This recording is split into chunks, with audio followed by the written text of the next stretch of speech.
This is NBK, nothing but Knicks. When Sim passed the assist, you know that it's #1 show that breaks down the game. If you can't play defense, stay out my way. Dribble the ball, come down the lane. 5 seconds on the shot clock, who gon' win us the game? You wanna hear Nick updates and trade rumors? Post-game reviews, this the place you tune in. So tell a friend just to keep the ball moving. Like the page if you feeling the movement. Every game we coming to win. Give us a sub like a player that came off the bench. This is NBK, nothing but Knicks.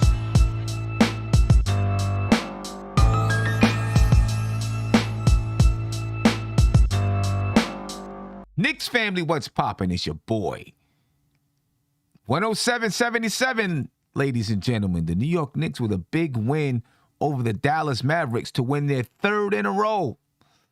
And they keep themselves in it. They keep battling. Now just 3.5 games out of that 10th spot. That's all I'm going to say right now about it. 3.5 games out of the 10th spot. Let's break this one down. I got my man Tony Cronin in the building. I'm looking forward to hearing some of your phone calls tonight, ladies and gentlemen. I'll let you know, because some of y'all be calling mad early. I'll let you know when we're ready to get that popping. Tony, what's popping with you, my brother? How are you feeling after this victory tonight? You know, I'm going to sleep well again. And I thought they was going to win, but I didn't know it was going to be like this. This was a great team effort. I text you midway through the first half, like, something looked different tonight. You know what I mean? Like, they was on one tonight. Defense was stellar. And I love the fact that everyone had a little piece of it. You know what I mean? Everybody contributed in their moment. Yeah. So it looked like last year's team. I'll be honest with you. Yeah, they the energy is a little bit different. I think because they got to win, you know what I'm saying? It makes the energy different, right? Because they got to win. They got the monkey off their back with the Los Angeles Clippers win. You know what I mean? So now the energy is different. They feel it. They feel like they can win basketball games.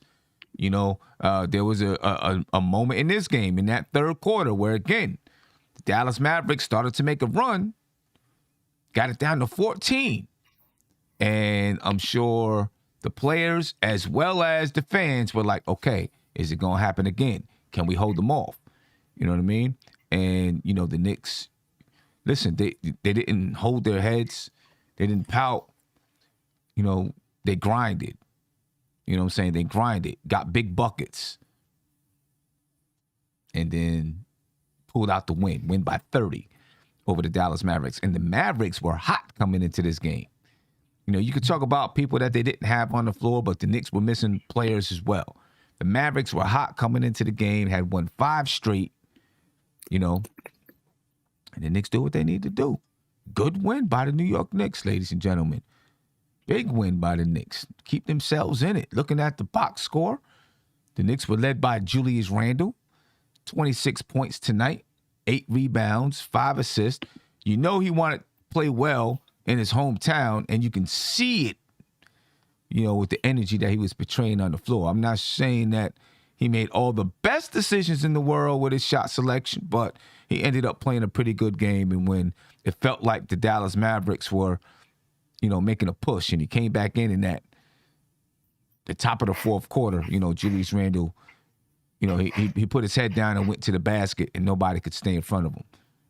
You know what I mean? But, good game from Julius Randle. Shot 42.1% from the field, and he shot 42.9% from the three-point line, and he was 7 for 10 from the free throw line. R.J. Barrett, he had 18 points, 7 rebounds, 4 assists.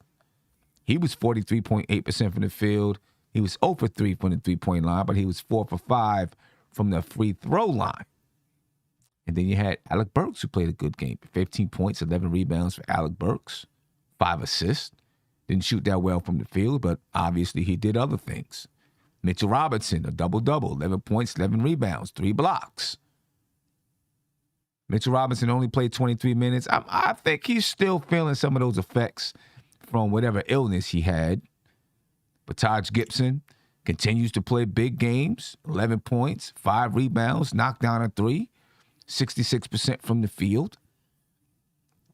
Good all-around game from the New York Knicks. They win it 107-77 over Dallas Mavericks. Uncle Fulio, what's popping, man? Salute Sam, salute Tony, NBK fan, the cat, everyone out there. Obviously, a really good win, won by 30 points against a team that was coming in very hot, like you said, Sam. And it just goes to show you this RJ versus Randle narrative. Please put it to bed.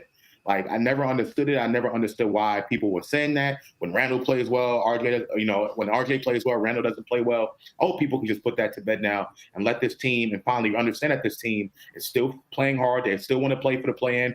They don't want to tank like most of you fans want to do. And they're playing to win ball games. And I'm happy that we ended up with a W tonight. Yeah, no doubt. I mean, listen, that's going to continue. It's a natural argument that was probably going to take place as soon as RJ started to play well. You know what I mean? It's been happening since the first season, to be honest with you.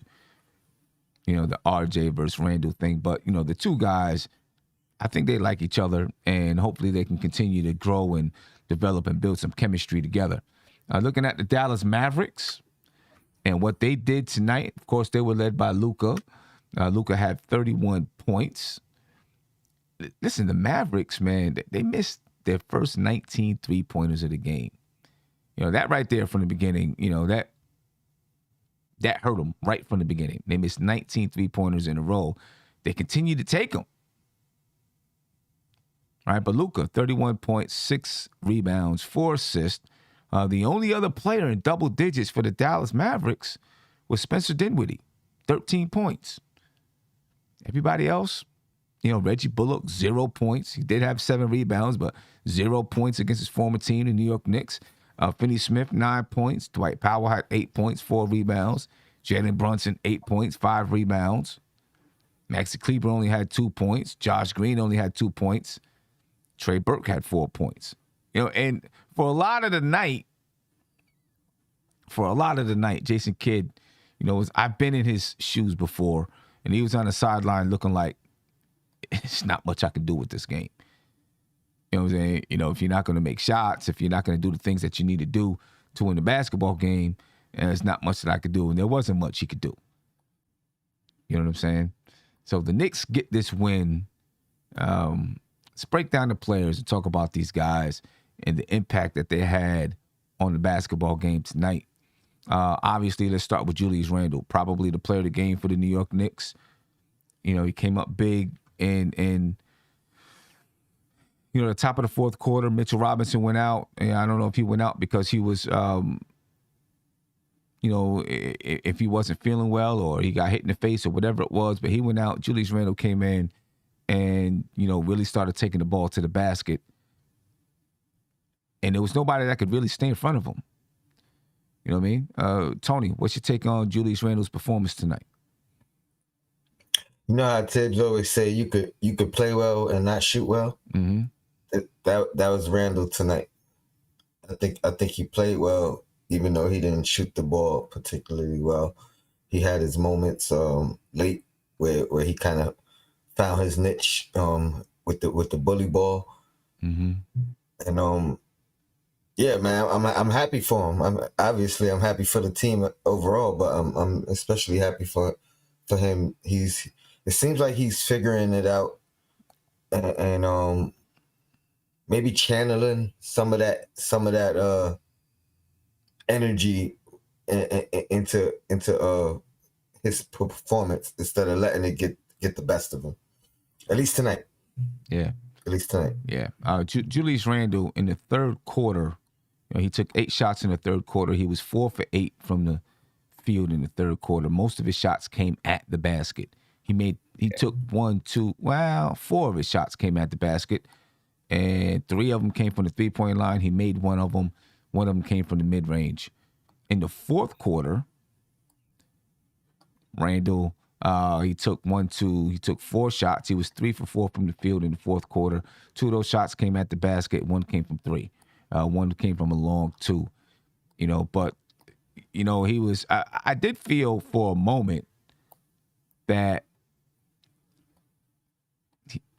he was pounding the ball a little bit. Third quarter, especially in the third, I think mostly felt like he was pounding the ball a little bit. not really playing as fast as you would like him to play. He got back to playing fast. Excuse me, in the fourth quarter. Josh, your thoughts? Yeah, like Tony said, I think in the first half that what he said about Randle kind of makes sense about him not shooting well, but also he was playing well, right? In the second half, he obviously took over the ball game. There was no one that had any answer for Julius Randle tonight. Period. Point blank. I do agree with you, Sam. I do think he tried to force it a little bit too much. But there's no one out there that can stop Julius Randle.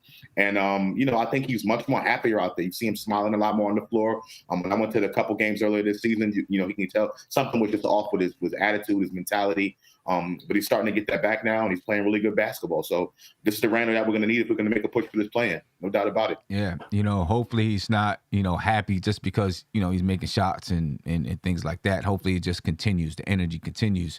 Obviously he was home in Dallas, so I'm pretty sure there were people in the stands that he knew. You see him talking to some dude on the sideline. He was like, this is my gym, et cetera, et cetera. And you could see that he wanted to play well in front of his people in Dallas. You know what I mean? And when he wasn't hitting his shots, he was like, hey, I can't make this, I can't let this happen. You know what I mean? I got to start making some buckets. So he started going to the basket. Again, I do think, his shot selection was not really shot selection, but, a little bit in that third quarter, it was go to Randle. You know what I mean? And, it is what it is. It happened that way. You don't want to see it always happen that way, but, every once in a while it's going to happen that way. Either way, he played a good basketball game tonight. RJ Barrett played another good basketball game, and he's becoming all around, though. You know what I mean? The more and more he plays, he's becoming a better all-around basketball player. He had 18 points on the night, 7 rebounds, 4 assists. And when he's really getting the ball in transition and able to score in transition. When he gets the ball and he gets ahead of steam, first of all, it's not going to be many people getting in front of him. And then secondly, if they do, he's able to slip around them. He's very calculative, if that's a word, with the way that he runs his transition, the way that he runs the break. When he's out in the open floor, you can see him looking, and he's watching to see where's his lane to the basket. And he normally finds it, gets there, lays it in. It's beautiful to watch, man. Tony? His passing has improved tremendously. The type of passes that's behind the back bounce pass that he's doing from multiple different angles now. I've seen it from in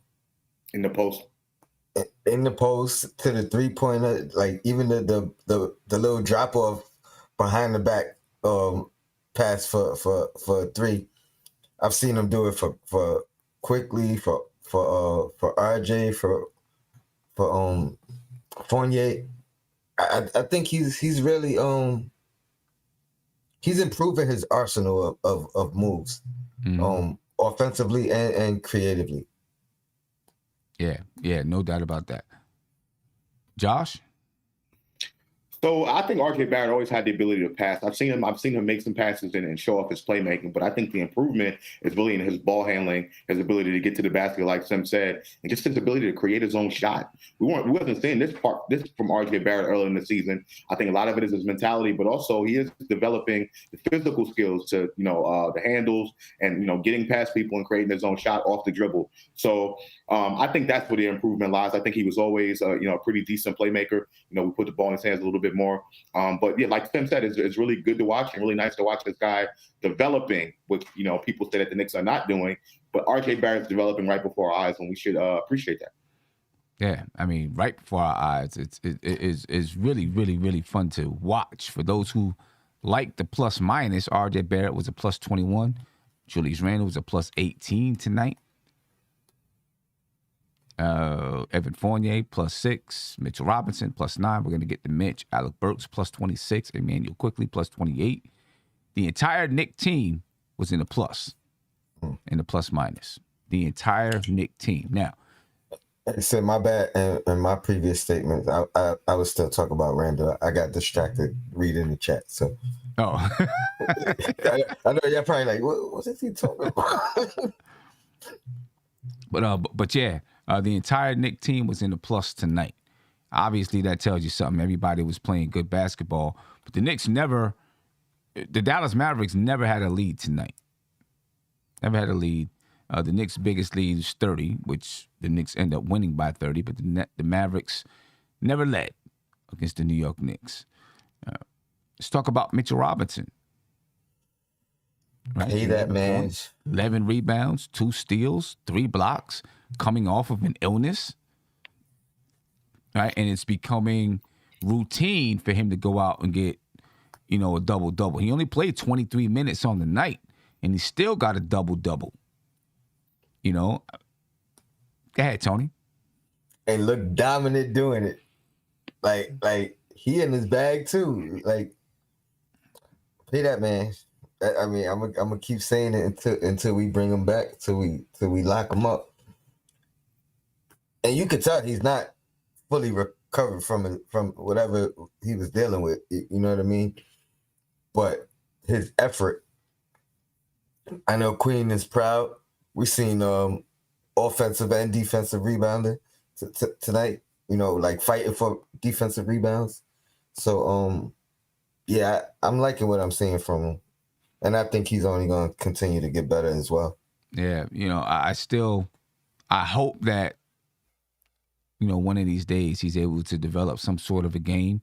But if he continues to do what he's doing and he remains with the Knicks, with this squad, let's put it like this. The longer they're together, the more they know each other's roles, the easier it becomes for them to perform on the floor. You know what I mean? So the more, the longer that Mitch is on, out there with RJ and Randle and, whoever else is out there on the floor, the more they're going to understand how to use Mitchell Robinson. And then hopefully that helps him to get his game, get a little bit more offensive. Are we going to see him shoot mid-range jump shots and those things? I don't know. You know what I mean? But with what he's doing for the Knicks now, it really is incredible, man. He had tonight, Mitchell Robinson, 5 offensive rebounds. Those offensive rebounds are so big. Even in a night when the Knicks they shot okay. They didn't shoot that well from 3. But let's go back a couple of nights ago when the Knicks shot really well from the field, and he had 8 offensive rebounds and scored off of those offensive rebounds. Even when the Knicks are not shooting well, when they're shooting well, and he's able to get offensive rebounds and score, that shoot better. Yeah. You know what I'm saying? It adds. It still adds to your offense. Then, of course, when they're not shooting well, he's going to gobble up offensive rebounds, and that helps because, then he's getting easy putback dunks. You know what I mean? What he's bringing to the team is, it's almost to the point where it can't be duplicated. And Sim, it's not just putbacks now. That's what I'm saying. He's being assertive.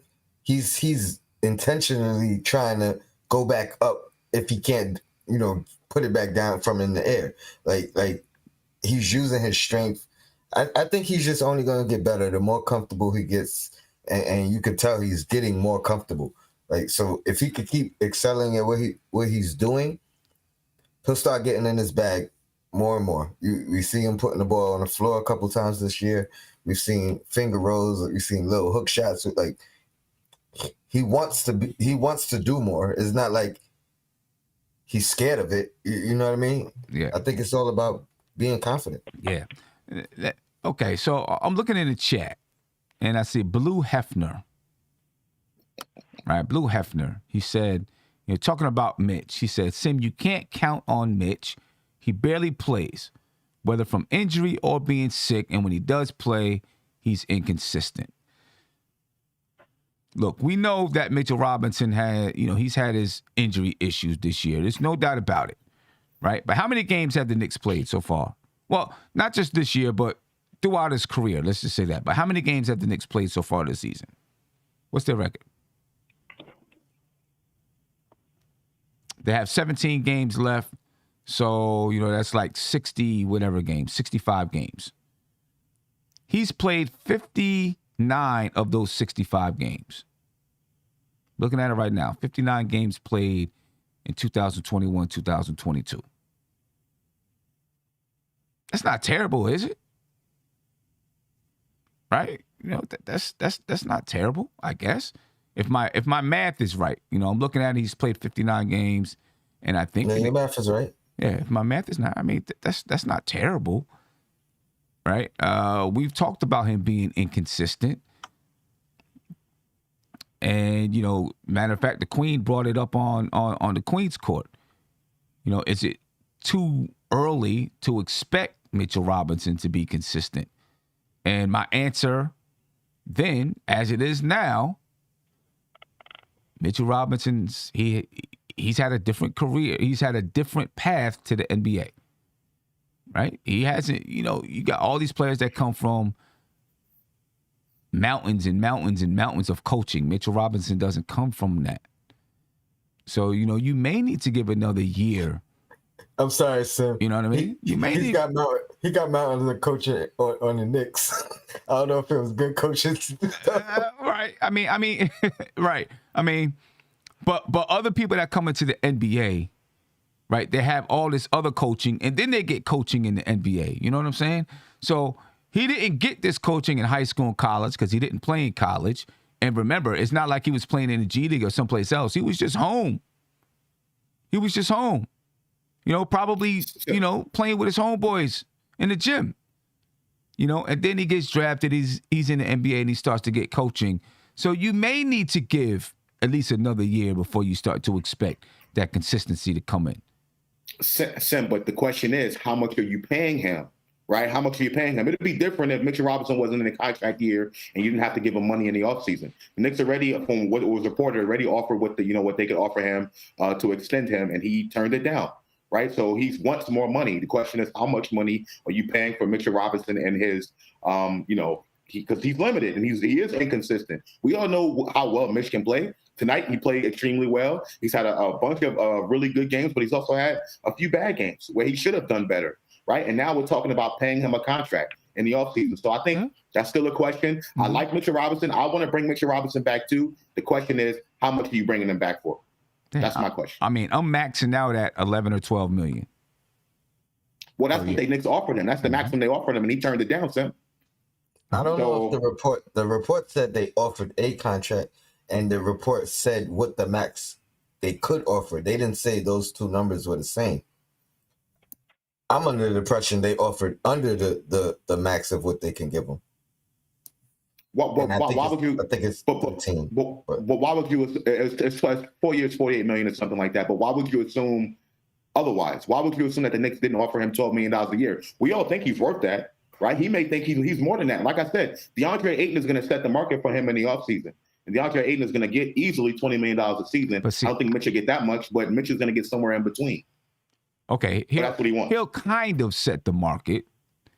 I know what you're saying. Obviously, he's not going to get what DeAndre Ayton is going to get. But you look at what DeAndre Ayton gets, and then, you might, okay, now what is Mitch worth? I guess. You know what I mean? I don't know what he turned down or what it is. And maybe he just wants to test free agency. You know what I'm saying? And see what he's worth. Because maybe his team is not sure what he's really worth out there. So maybe they want to test it and see what he's worth. That deal for the Knicks would probably still be on the table, when it gets to that point. So maybe they're like, you know what, let's go out, let's see what he's worth, and then make a decision from there. Well, let's not act like the Knicks didn't try. He's the one that turned down the contract. The Knicks offered it to him, and he's the one that said no to it. So. Now, see, I didn't read that. We don't. I don't think. So where was the article? Where was the article that the Knicks made the offer? I believe it was Berman Sim, and I think Ian Begley also said something about it as well on SNY, but I can't really confirm. I just read that they weren't close in negotiations. Okay, that's what I read, that they weren't close in negotiations. So I don't know what those figures are. I just read that they weren't close in negotiations. So I don't know if that means that the Knicks made an offer or not. Well, it definitely tells us that they are interested in bringing him back. We can at least assume that. I agree, because if they weren't, I think why keep him? Why not move him? And I know your stance on it's hard to move him, but I'm saying take whatever you can get back. 2 seconds. You know what I mean? Like whatever it is. If you know you're not interested in bringing him back, that's when you trade a guy and just take what you can get. Yeah. You know what I mean? Yeah. A rookie that isn't playing that, maybe stashed. Like whatever you could get. Yeah. All right. We'll see how that works out. I hope that they're able to bring him back on a fair contract. That's fair for him, fair for the Knicks. See how that works.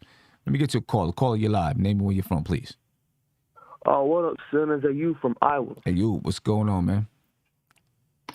Man, my worst nightmare is coming true, man. Well, I just win some games, end up with the 11th, 12th seed, get like a pick between 10 and 15, and then, Leon is going to trade back like the 20s and pick up another role player. We're going to pick up the same team this year, and then we're gonna go into the next season having high hopes, and then we're gonna be let down again, man. That's the reality.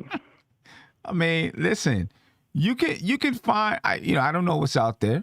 You can find pieces in the middle of the draft. You can find pieces at the end of the draft, right? I mean, there's pieces all over the board.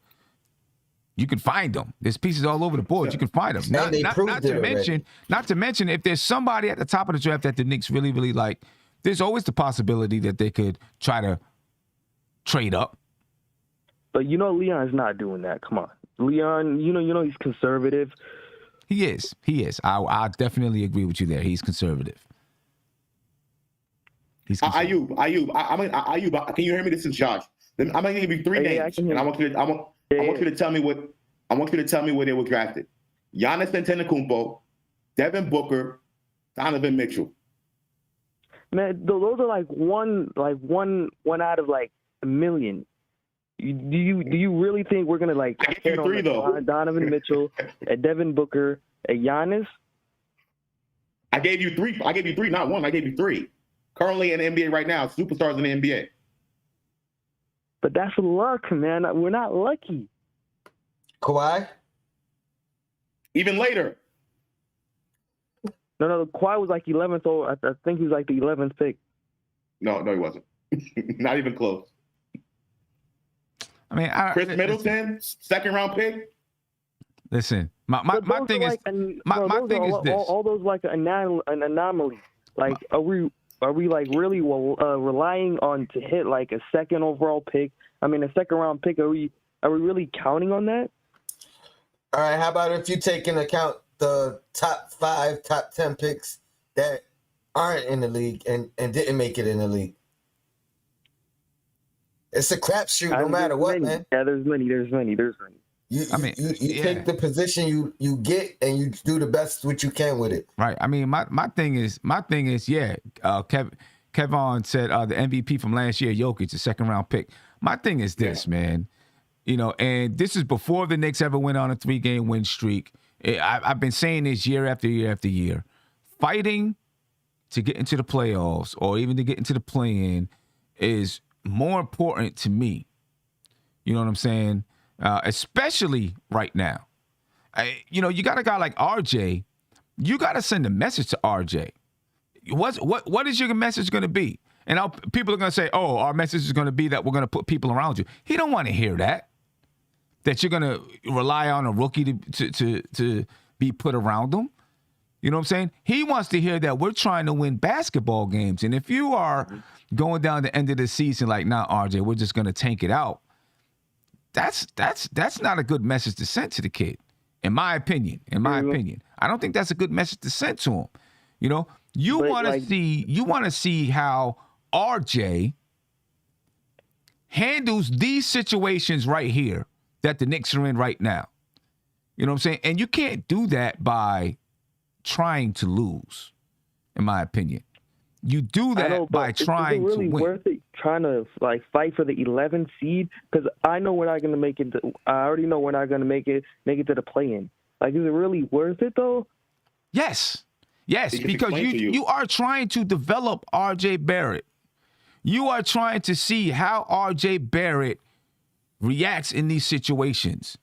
This is helping R.J. Barrett. You see how he's playing now. And part of the reason why he's playing like this is because they are battling for something. You know what I'm saying? That's what it's about. That's what it's about. You can't send a message to the kid that we're losing. True. You can't. But you can't it's probably I want to lose every single game that's coming up just for the Julius off the team. Hey, you bugging, man. You bugging. That's just me. I hear you, man. I know. Listen, you're not the only one that feels that way. You're not by yourself. Team, man. You don't want him on my squad. Listen. You're not by yourself. But, you know, how long are you going to tank? You know, because then every year it's going to be, well, just try to get the best draft pick. The Knicks tried it before. You know what I'm saying? Everyone thought they were going to get the first pick. They ended up with the third pick. Not that I'm mad about it because you got R.J. Barrett, but there is no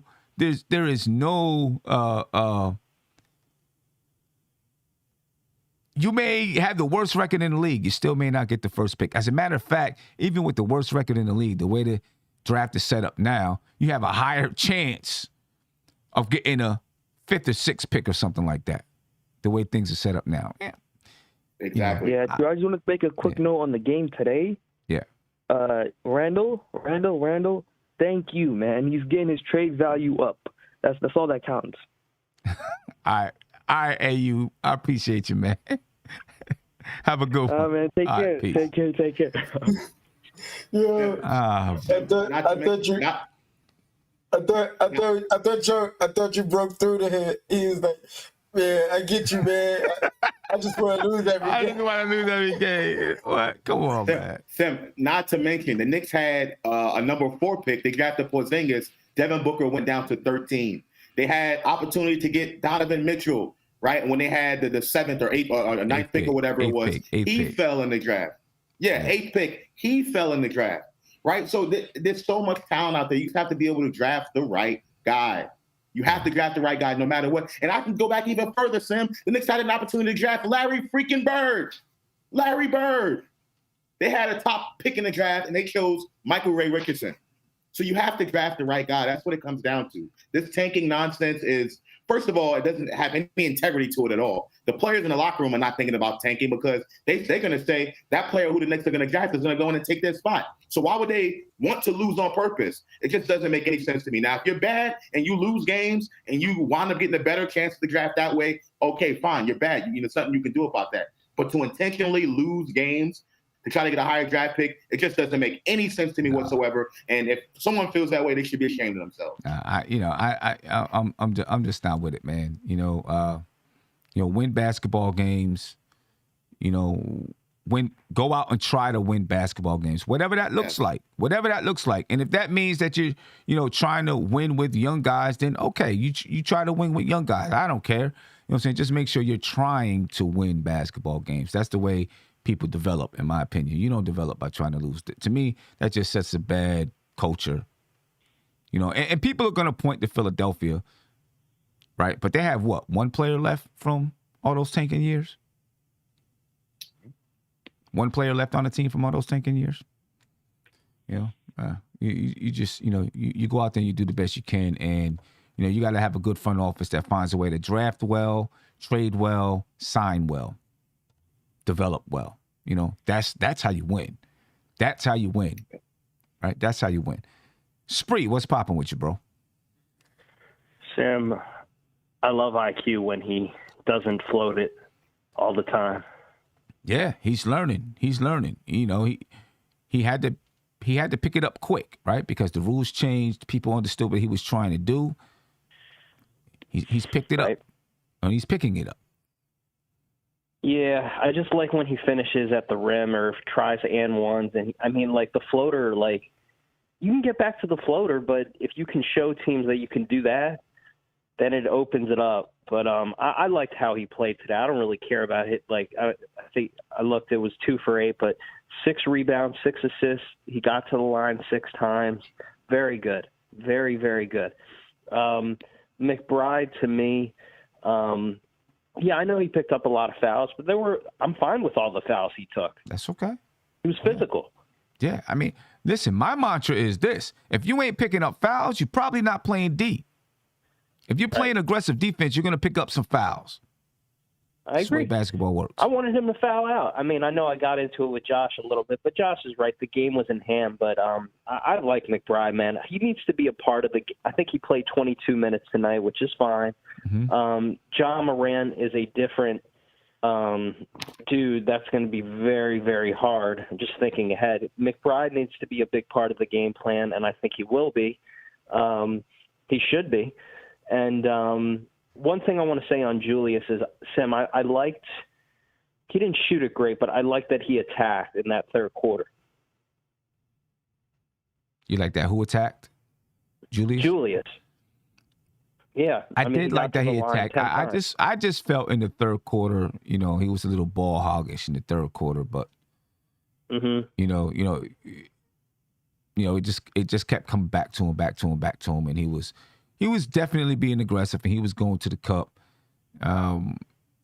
He calmed it down in the fourth, I think. I felt like. Well, let me not say ball hoggish. I felt like he was holding it too long in that third quarter at times. He was holding it too long, trying to pound it and make something happen. In the fourth quarter, he got back to moving the ball quickly. Yeah. I mean, you're right. I like the fact that at the end of that third quarter, I think it cut to 14 or 16. He got us a few big bully ball layups, but he was holding it. You're right. We did a better job moving it in the fourth. And one thing I want to just say on RJ, he's become such a smart player now.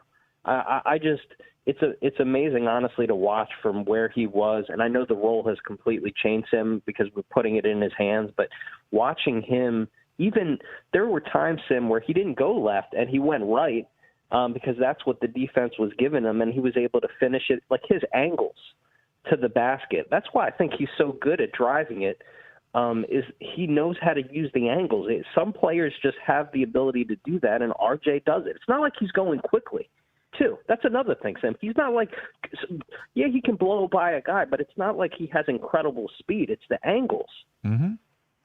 Right. And that's helped him so much this season. The ability to utilize and capitalize on angles, understanding how the defense is shifting and then taking advantage of it. You know what I mean? And it's made him really, really tough to stop. I think maybe it was in the third quarter. I don't remember because I was thinking about it. I seen somebody said earlier in the day something about RJ not being able to go left. All right, that was earlier today.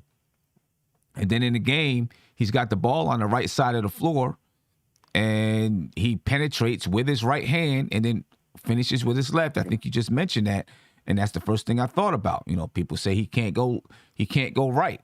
You don't have to always finish with your right.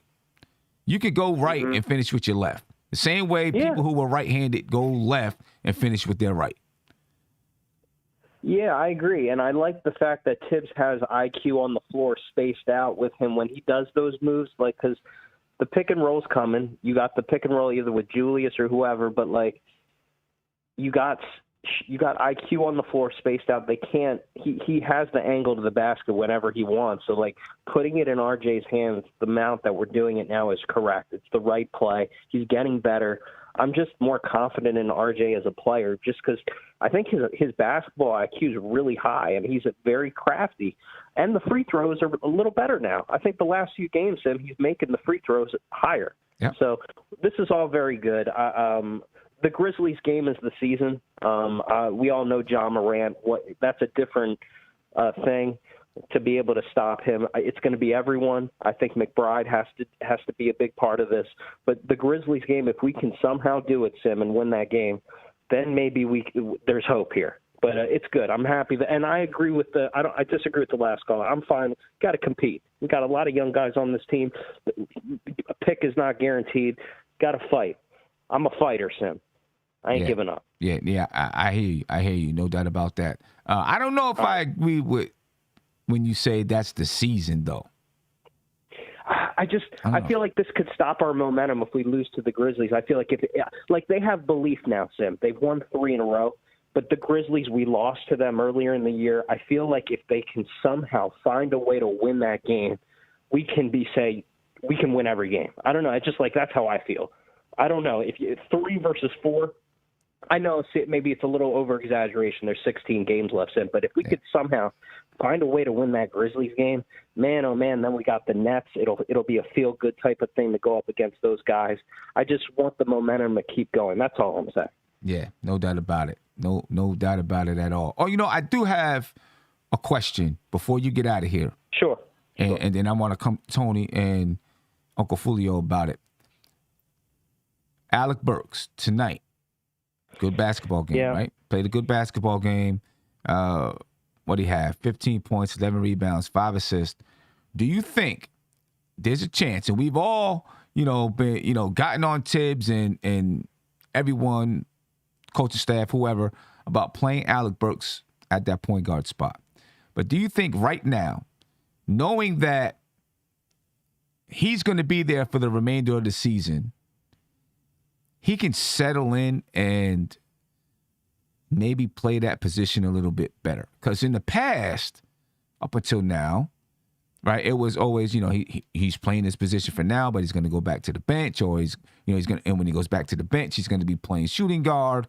Now, there's something to be said when okay, this is it. This is what I'm doing. You can actually focus your mind in on it instead of like, well, let me be ready for this. Let me be ready for that. You can just kind of, bam, focus in on it. Do you think it's going to help him to play better? He's been playing better recently. What do you think? Oh, man, this is tough for me because I was the one that proclaimed Alec last year when he was off the ball on the bench, MJ, because he did close a lot of games for us. But to be honest with you, Sam, this is harsh, but I prefer the ball in RJ's hands more than I do Alex in setting up. RJ, to me, creates better. He's more of he can get downhill and he can make the right pass better than Alec. But I didn't like Alec's defense at times tonight. Honestly, I was calling for McBride early in the third quarter when Doncic got hot a little bit. But look, he's not. How many minutes did Burks play tonight? Tonight, Alec Burks played 38 minutes. 39 minutes. 39 minutes. He made some shots. I mean, he wasn't incredibly efficient, but yeah, he had some rebounds, he had some assists. I mean, that's a tough one for me. I can't tell you if he's going to play better. He's a streaky guy. What you hope for with him is that Randle and RJ, when he passes it to those guys, that they can draw the doubles and Burks can get the threes. If I can get the threes from Burks and I can get a little bit of defense, I'll take it. I'm just hoping Burks can make shots and we can draw the doubles from RJ and Randle. And how many turnovers was Burks tonight? Alec Burks tonight had 2 turnovers. 2, okay. All right. Yeah, it's a tough one. I have a love-hate with Burks now. It's unfortunate. When he was on the bench off the ball, I love Burks. Yeah, he was Michael Jordan then. Yeah, he was. But now he's not. He's terrible. But he's playing a little better. He is what he is. Look, this is what in the NBA, he's a streaky guy. He can make threes, but when he's in the proper role, he's a good player. I'm not hating. I mean, we're putting him in a very difficult spot. Can he play better that he knows it's his role? I think it's up and down. We'll see. But the key for me, the whole thing is Randle and RJ. If they can play together the way they've been playing the last few games, we got a shot, and we got to include McBride in this thing. I'm big on McBride. I don't care about any box score with him. I like him. Use the fouls, play defense. He'll only get better. Sim, I'll talk to you on Friday. Thank you for the Appreciate you, Spree. Appreciate it. Listen, for Spree, coming off the bench, Alec Burks, Michael Jordan. As a starter, Pete Myers. What are you going to do? Y'all remember Pete Myers, right? When Jordan retired and they was like, oh, the replacement for Michael Jordan is Pete Myers. It was like, how do you come in? How do you come in as Pete Myers right after Michael Jordan, retired, went on to play baseball or whatever? How can you? That was a tough spot. You might as well just call him whatever number he's wearing. Yeah, that right. You know what I'm saying? That's a tough spot for Pete Myers. But anyway, Tony, and ladies and gentlemen, I know there's some knucklehead in the chat. You know, we're gonna do our best to keep him out. Let's try to keep our focus on basketball, but we're gonna do our best to keep him out of there. Tony, Alec Burks. I think this is the most comfortable he's been at the position. So you might be onto something as far as like knowing this is the role from now until the season's done. But I think that he's like these past couple games, the 3 games, the past 3 games we happened to win. I think this is the most comfortable he's been at the position. Yeah. I like Burks. I think what I've noticed is he's gotten more comfortable in the catch and shoot, and I think that's actually a strength of his, rather than creating. Like, he can still create for himself, but I really like him catch and shoot. It seems like his percentage goes up a lot. Right. Derek Long made a comment about Alec Burks and what Breen said during the telecast.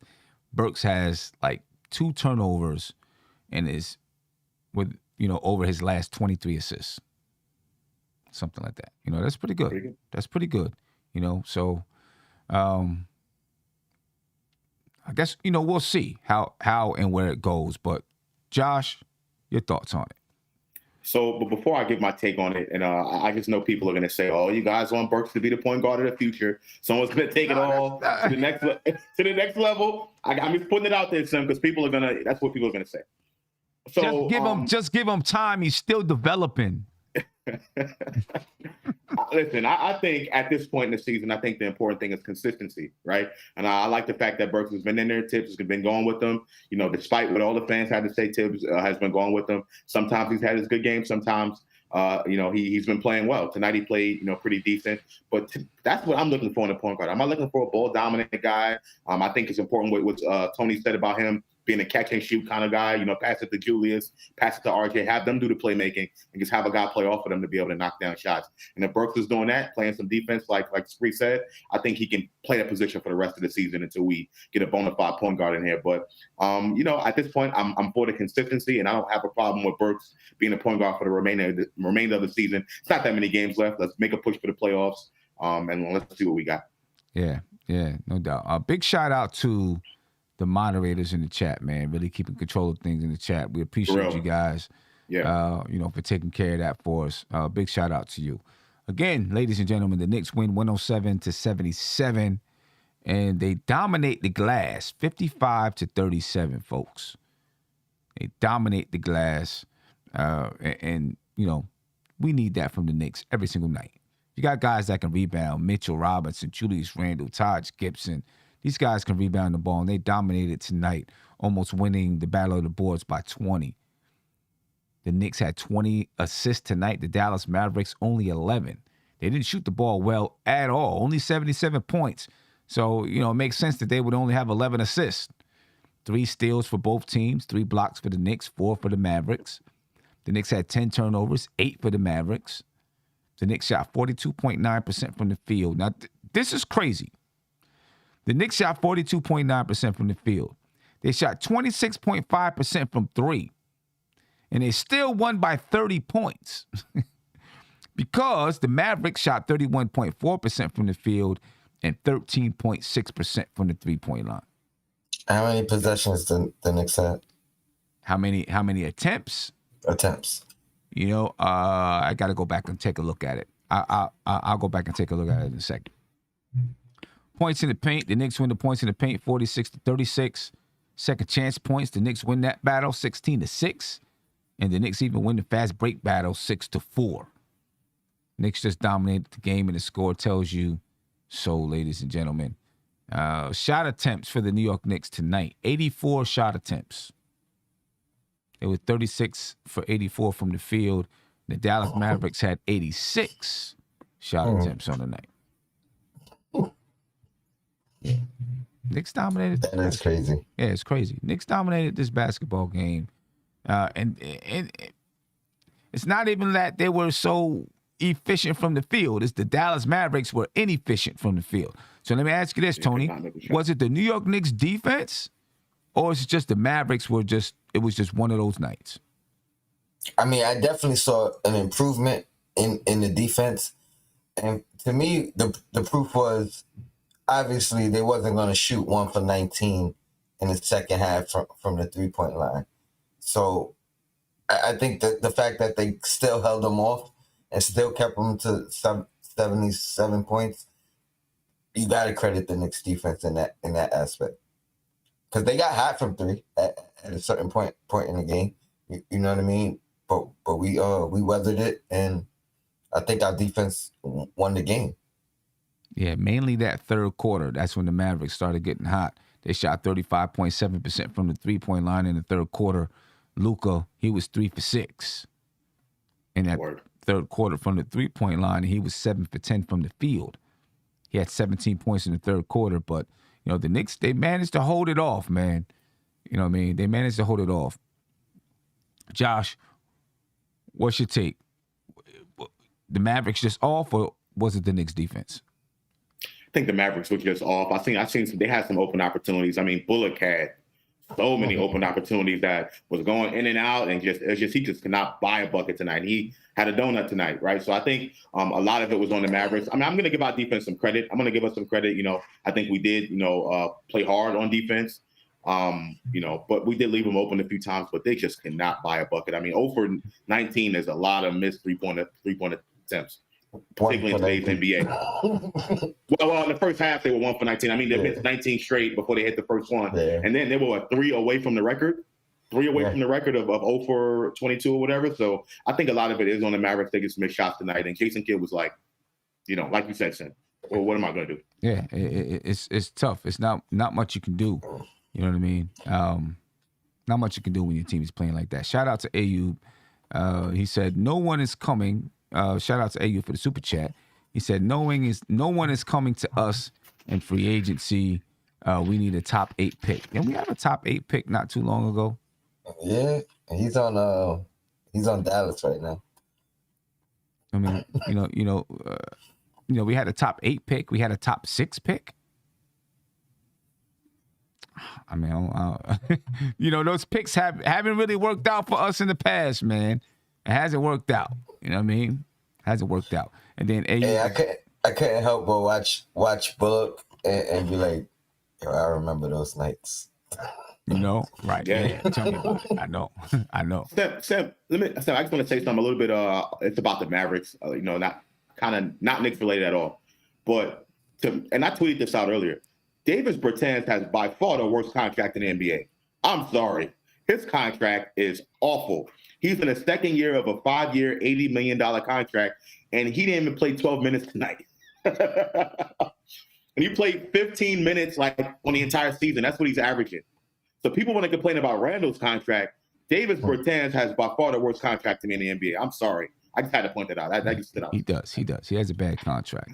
Ayub, again, he said, I don't want to ruin people's dreams, but Deuce equals Frank. Oh, boy. Oh, boy. Listen, right now he's playing a similar role. And he's already better, I think. And that's okay for him to play a similar role. There's nothing wrong with that. There was nothing wrong with the role that Frank was playing. It's just that Frank was a number 8 pick. Deuce McBride is a second-round pick. Right? So, that changes things. That's a big difference right there. You know what I mean? There is nothing wrong with being a defensive guy, at least to begin your career. You know what I mean? Any thoughts on that? Tony? Josh? I mean, I don't know. I mean, I'm willing to give Deuce some time to grow, just like I think Tibbs and the Knicks are doing. I think that's exactly what's happening. I mean, that's just a little bit unfair for a rookie, especially a second-round pick rookie, for someone to say that he's going to be this, is going to be that. I'm willing to give it some more time and see what happens. But right now, he is playing a Frank role. You know what I mean? He's playing, that end of the rotation, spot minute, kind of role. But he's doing good in those minutes. So let's see if he can continue to grow. Yeah. Tony? The same. I mean, I'm not in a rush. I think his time will come. And if he produces in his minutes, which he has been doing, he'll you know what I mean? He'll be part of the plan. We've seen it with countless players this year. Right. Everybody gets their shot when they perform.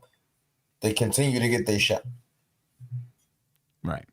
My man Greg, he said, what I see from Deuce, he's deferring to everybody because soon as he gets the ball, there's a whole bunch of clapping for it, and he needs to be free and play his game just like how he plays when he's in the G League. I think that's fair. I mean, it is. The difference, though, is that he's not in the G League. And, he plays a different role when he's on this team. When he's in the G League, he's more than likely meant to he's probably the best scorer on the team. So that's the role that he's going to have. On this team here, he hasn't reached that level of – he doesn't have that stature yet. You know what I'm saying? So, yeah, it's going to be, hey, give it here. Give it here. Let me do it. Let me do this. Let me do that.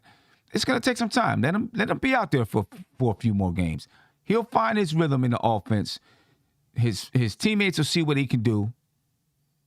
And then that's when you start to see him flourish a little bit offensively.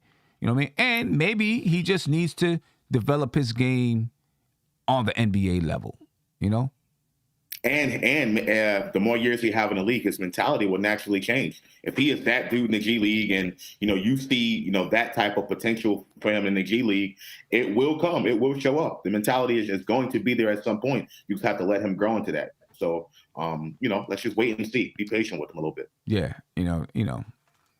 that's the thing. Well, that's the hard thing for the New York Knicks fans, right? That's the hard thing, being patient with him a little bit. That's difficult. With anyone. Right, no doubt about it, with anyone. Anyway, great win for the Knicks tonight. They've won 3. They got 16 games left. I said 17 earlier. They have 16 games left on the season. Right? That number is down. That number, it's getting down there. That number is at 13 wins, Tony. I know, but we're gonna do one win at a time. One game at a time. One game at a time, man. But it's down to 13. And you know what I mean? And the loss column is at the same. So. Yeah, you know what I mean? So Josh, we were talking the other day and we were like, the Knicks got to go 5-1 3 times. Okay, so they're at a point right now. They've won 3 of those 5. Now, see here, Tony, is where here's where you start playing with house money because if they can win number 4, then win number 5, then win number 6. You know what I'm saying? All of a sudden, those numbers change a little bit, gets a little bit easier. But I ain't even trying to jump all the way ahead like that. Trying to stay level-headed and let the Knicks go a game at a time because that's the only way that they're really gonna get it done if they're going to get it done. But it's no secret the Knicks are definitely looking to try to make that play-in game. Some people like it. Some people don't like it. Me, I do like it. And right now, they are 3.5 games out. Okay, the Atlanta Hawks are 31-34 in the 10th seed. They've lost 2 in a row, 5-5 in their last 10. All right, and the Knicks are 3.5 games behind the Atlanta Hawks. The Knicks win the tiebreaker with the Atlanta Hawks. They've lost 2 games to the Hornets, right? I think the Knicks have 2 games left with the Charlotte Hornets. Mm-hmm. I'll be at one of them. Okay. Well, hopefully you bring good luck. Because if the Knicks are going to make a run here, they are going to need to beat Charlotte both times. And Atlanta. Right? Well, I think they've already won the tiebreaker with Atlanta. Because I think the Knicks beat them 3 times already, right? This season. They beat them at least twice. They beat them Christmas and they beat them the game I went to. So I thought it was twice, but I thought they beat them. I thought they played them 3 times already. It might be 3, but even still, we gotta beat them too because we want to be ahead of them. You know what I mean? And we still got to catch them. Right. So, exactly. So still got to beat them. Yeah. So that's a game. That's a full game instead of a half game. You know what I mean? So we got to beat them. Or actually, no. It's a full game if we lose.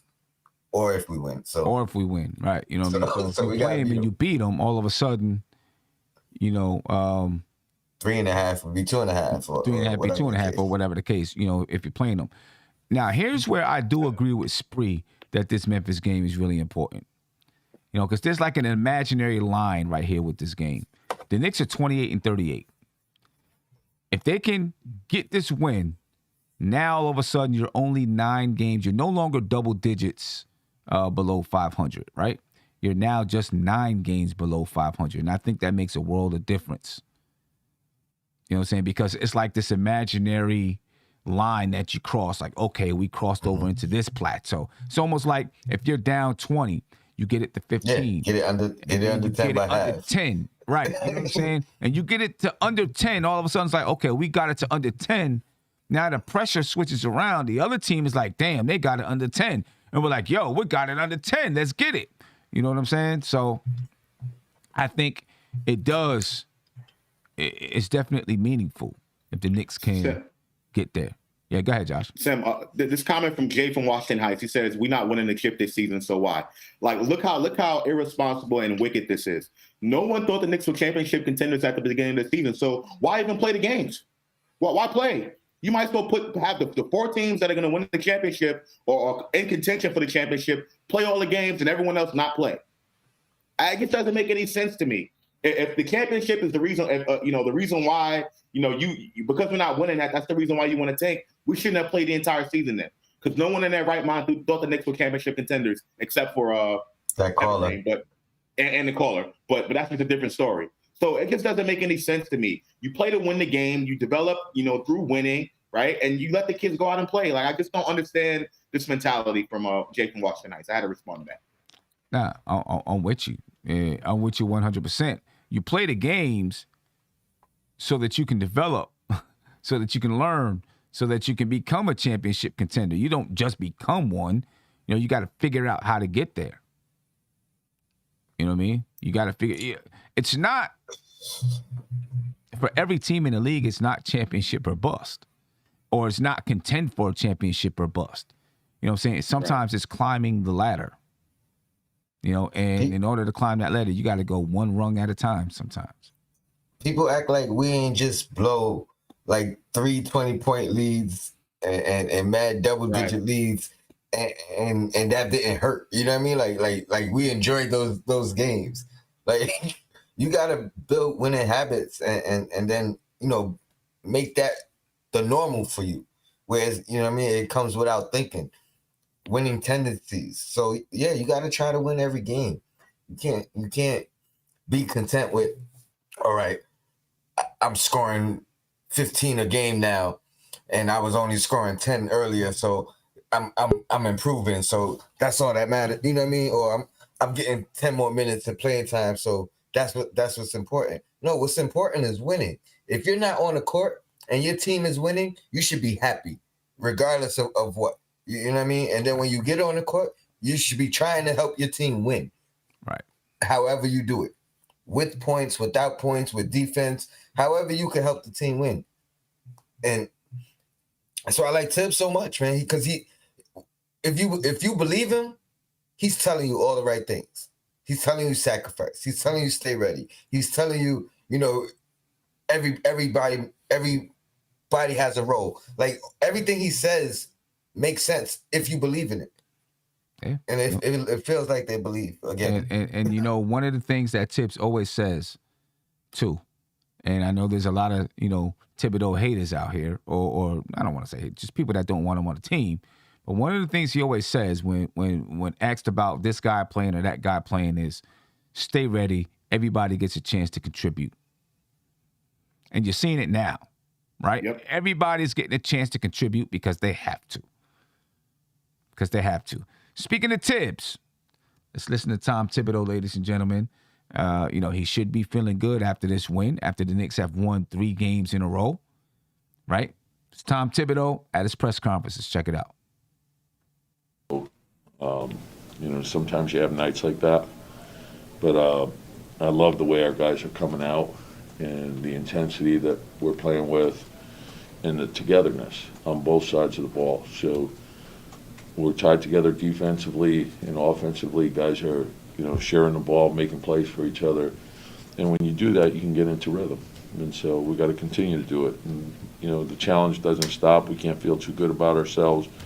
We got to get ready for Memphis, and Memphis is rolling. Three straight victories. You kind of sense that if this team had it in them, even though they had that losing streak. I mean, how do you feel about? Well, I mentioned this to you guys, and I tell them that is when we came back from the break, the Miami game, the 2 Philly games, the Phoenix game, like each game, I thought we played really well. We didn't have a whole lot to show for it, but I thought we were playing good basketball. So now we're starting to scratch out the wins, and so we just got to keep going. Take it day by day, concentrate on improvement, keep getting better. And we've been emphasizing all year how important it is to be mentally tough when you're facing adversity, and that's what we're doing. When they cut the deficit to 14 in the third quarter, how do you like how you guys responded? Yeah, so it's going to be a game of runs, and human nature is to let your guard down just a little bit, and if you do that, the way teams can make up ground now, it's a lot different than it used to be. You can with the way teams can shoot threes, and with a guy like Doncic, 10 points in a minute, 12 points in a minute is nothing. So if you let your guard down, a couple bad possessions, turnover, bad shot, next thing they knock 2 or 3 threes in, then they start to get hope. And you're seeing it all the time. That it's not just with us, but there's big leads that are dissipating very quickly all over the league. But you guys, at that point, you guys nipped it in the bud today. Yeah. No, and that's important, I think, to understand. Okay, if you get a big lead and they go on a run, okay, get your timeout, get organized, get a good shot the next time down. Like just calm everyone down, and again, that we talk about control and manage the game, so understand what's going on in the game. And so sometimes if a team goes on a run, you just got to make sure that next time down, you execute and you get a great shot. Did you make it tough on Doncic? You got knocked to the floor a few times. Did you make it tough on Luka maybe tonight?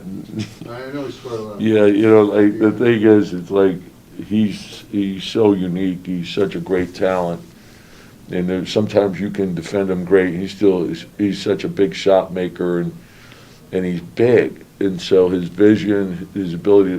There's constant pressure, on your defense, and you never feel like it's safe. Even when you have the lead, you always feel, okay, this guy, he can get on a run by himself. He's really an offense unto himself. And they got a lot of good other players, and they've really played well. They play very hard. They play unselfishly. Sometimes when you don't make shots, it doesn't look good, but this team is playing a very high level of basketball. Tom, Mitch ended up on Luka for some possessions, which is Yeah. How do you think he did in this situation? Well, I thought Mitch was terrific because he wasn't feeling his best, and he gave us a big lift at the start of the game. And Mitch has great feet, and he's got great length, and so his positioning is improving, and those extra possessions that he's given us. But late in the clock, I don't mind him switching. He handles, particularly when a team downsizes and they got a lot of shooting on the floor. So let them make over Mitch, and so he's real long, and his body position has vastly improved over a year ago.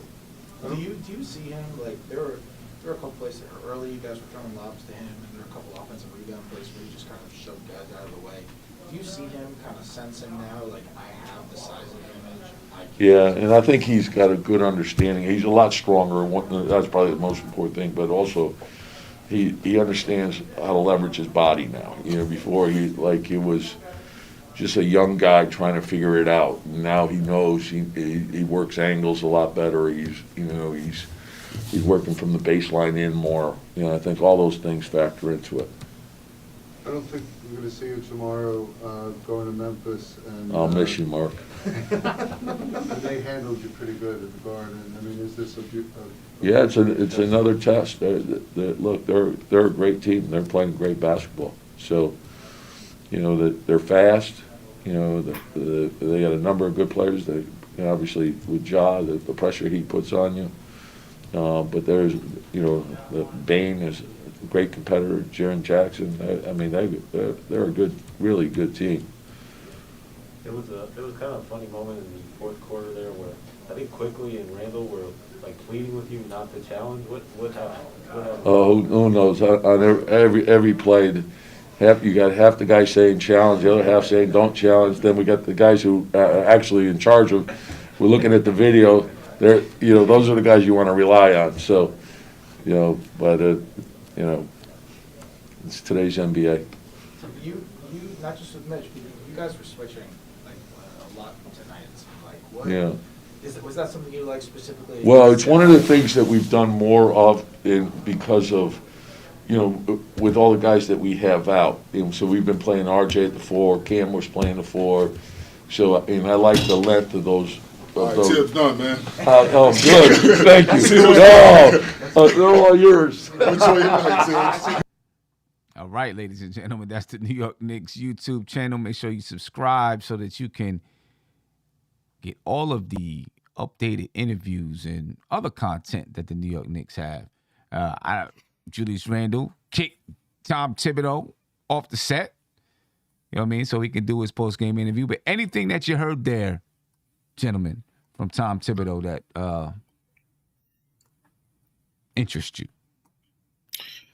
The Knicks are switching more. I found that very interesting because, you know, Tibbs is not a big guy on switching. He likes guys, you know, taking their own man, fighting over screens and basically working that way. And I think with the Knicks, with their length, with Cam Reddish and all that, I think that it is a good strategy to employ. Hopefully we don't do it all the time. I remember back when Mike Woodson did it, it's like we were doing it every single defensive play back in 2014. So hopefully Tibbs knows how to employ that switching system in there only at the right time. If we're playing solid defense where we don't have to switch, we're playing straight up defense, then I'm all for it. But I think it's a good strategy to employ sparingly.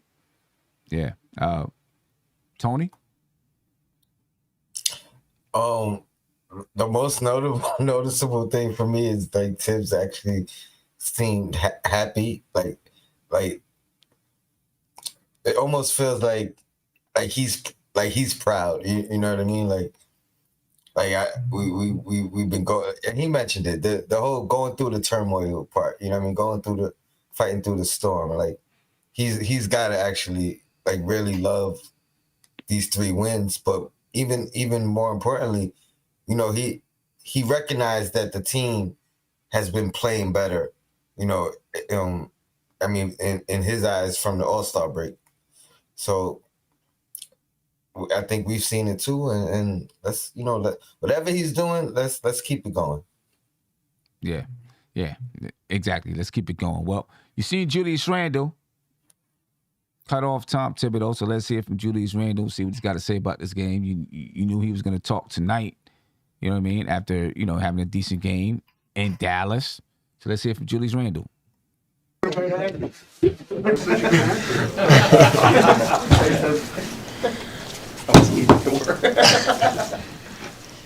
you were trying to get out of here quickly. Yeah, I'm trying to get out of here too, man. What we got? Are you gonna do a Tibbs impression for this one now?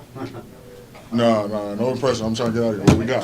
Just the defense on those guys, you know, I mean, they missed their first 19 threes, but just all game long, it seemed like you guys did a good job on it. No, it's crazy. We didn't shoot from 3. We didn't shoot that well from 3 either.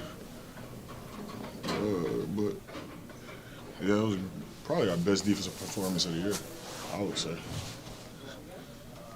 You have played certainly your last couple of years really well when you come back home. Yeah. Is that something extra you bring? Yeah, it's automatic, man.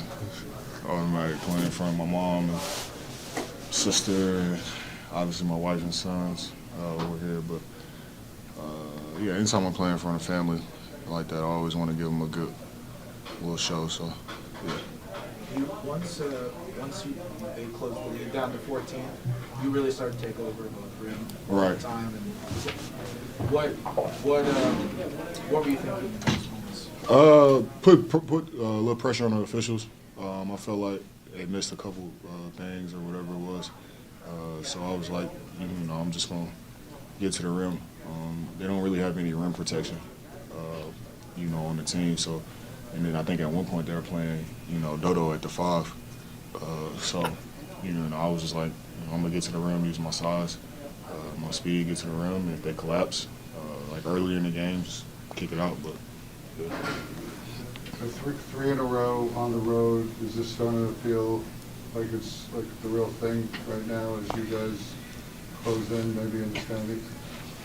glass half full, Mark. That's all I got for you. I mean, how good does it feel to do this in Dallas in front of family and this time? It's always good. Like I said, I always enjoy coming home, sleeping in my own bed. That's not New York, and being able to hang out with family and friends and see loved ones and stuff like that. So, for me, it's always fun and I enjoy it. Oh yeah, I'm out. That's too long. That's long. See you. All right, ladies and gentlemen, Mark Berman.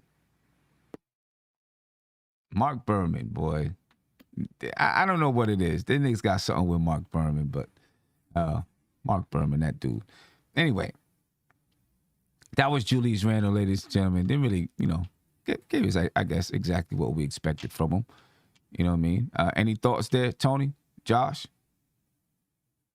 No, it really isn't anything too crazy, but it does show you that the players are still playing for Tibbs. They still believe in Tibbs, and I think that's very important considering everything that's been transpiring this season, the close losses and the losing games in the fourth quarter or what have you. It just shows that the coach and the best player on the team is on the same accord. Yeah, there were questions, obviously, just a couple of weeks ago, if Tom Thibodeau lost the team, if his voice was, people were no longer paying attention to him. Hopefully these wins quiet those questions. You know what I'm saying? And listen, it was right to ask those questions. It's not like there was anything wrong with asking those questions. Those were the right questions to ask.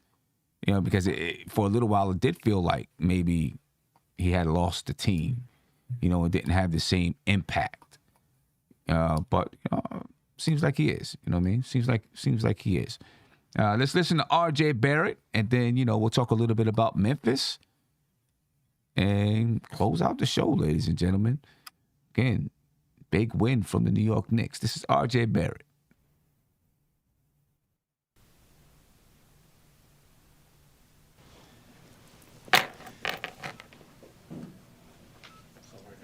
So good.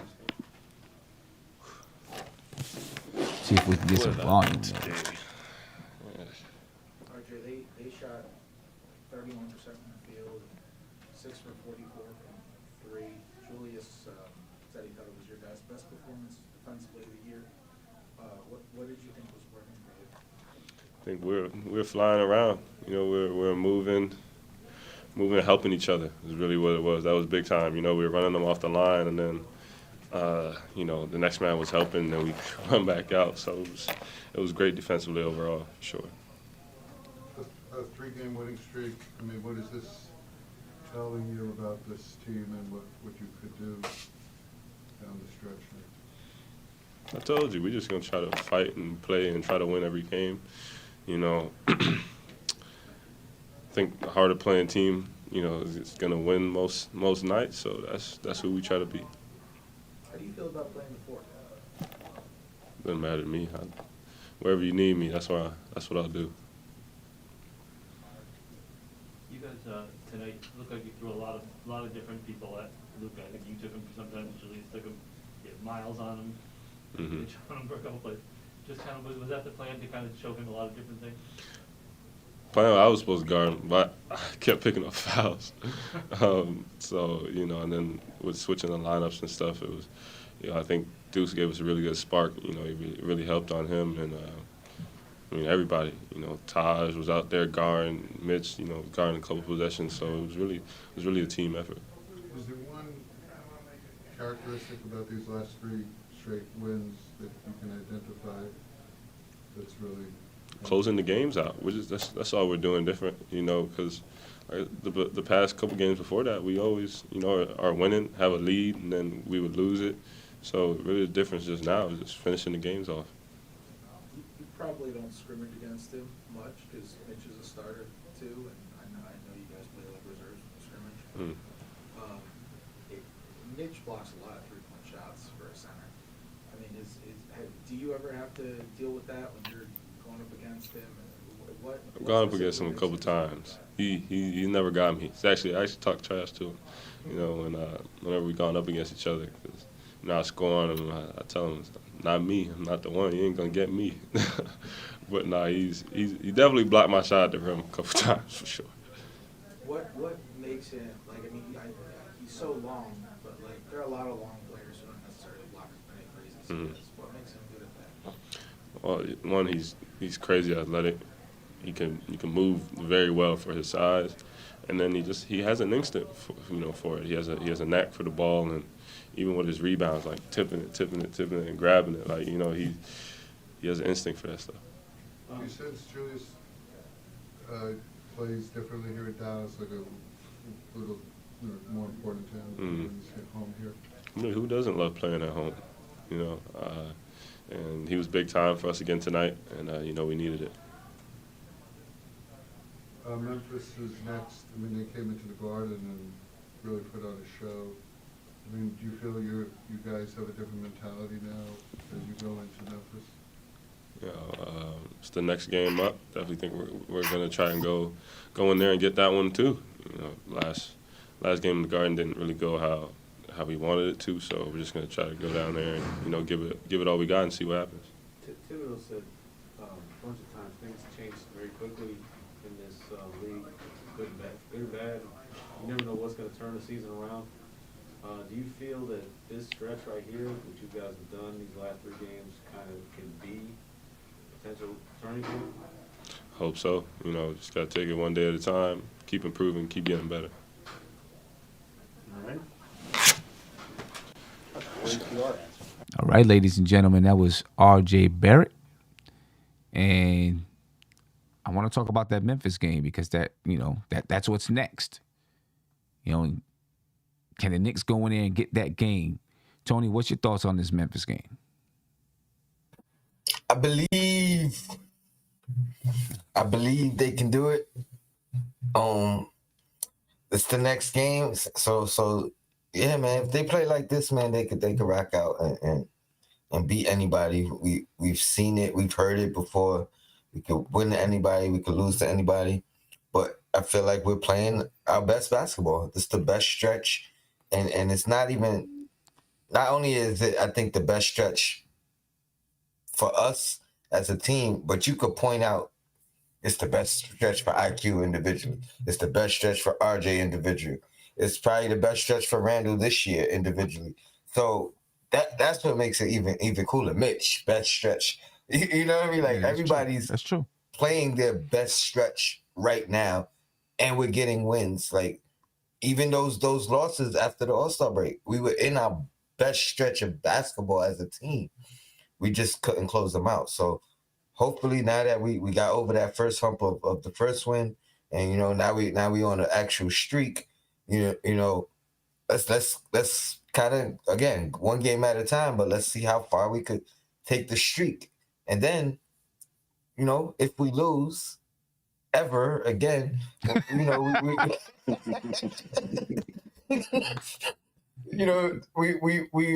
build off the momentum of it's just one loss. We know we could get back in it. So right, there we go. Right. Yeah, no doubt. Josh?